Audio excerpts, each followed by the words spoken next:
ఆంధ్రప్రదేశ్ రాజకీయాల్లో ఇప్పుడు ఒకే అంశంపై అనేక రకమైన ఊహాగానాలు వస్తున్నాయి. అదే వైసీపీ అధినేత జగన్ అక్రమాస్తుల కేసు. జగన్ బెయిల్ను రద్దు చేయాలని సిబిఐ కోర్టులో కేసు వేయడంతో వైసీపీ భవిష్యత్తు ఒక్కసారిగా ప్రశ్నార్థకంగా మారింది. కేంద్రం జగన్ తీరుపై సీరియస్గా ఉందని, దీంతో ఆయన మళ్లీ జైలుకు వెళ్లడం ఖాయమని కొందరు చర్చించుకుంటున్నారు.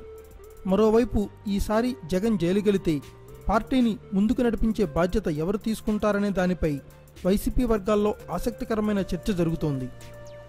జగన్ తల్లి విజయమ్మ, సోదరి షర్మిల రాజకీయాల నుంచి పూర్తిగా సైడ్ అయిపోవడంతో ఇక వైసీపీకి జగన్ భార్య భారతి లీడ్ చేయొచ్చని పుకార్లు వినిపిస్తున్నాయి. జగన్మోహన్ రెడ్డి సైతం ఈసారి జైలుకు వెళితే తన స్థానంలో తన భార్య భారతి ఉండాలని నిర్ణయించుకున్నట్లు కొందరు ఎమ్మెల్యేలు చెబుతున్నారు. షర్మిలకు బాధ్యతలు అప్పగిస్తే ఆమె తనకంటూ పార్టీలో సొంత గ్రూపును తయారు చేసుకునే ప్రమాదం ఉందని భావిస్తున్న జగన్ తాను జైలుకు వెళ్లినా సరే షర్మిలను పార్టీకి దూరంగా ఉంచాలని fix అయ్యారట.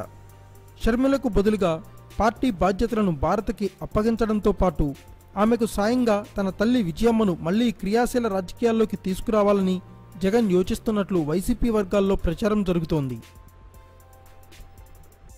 Thanks for watching. Please subscribe our channel.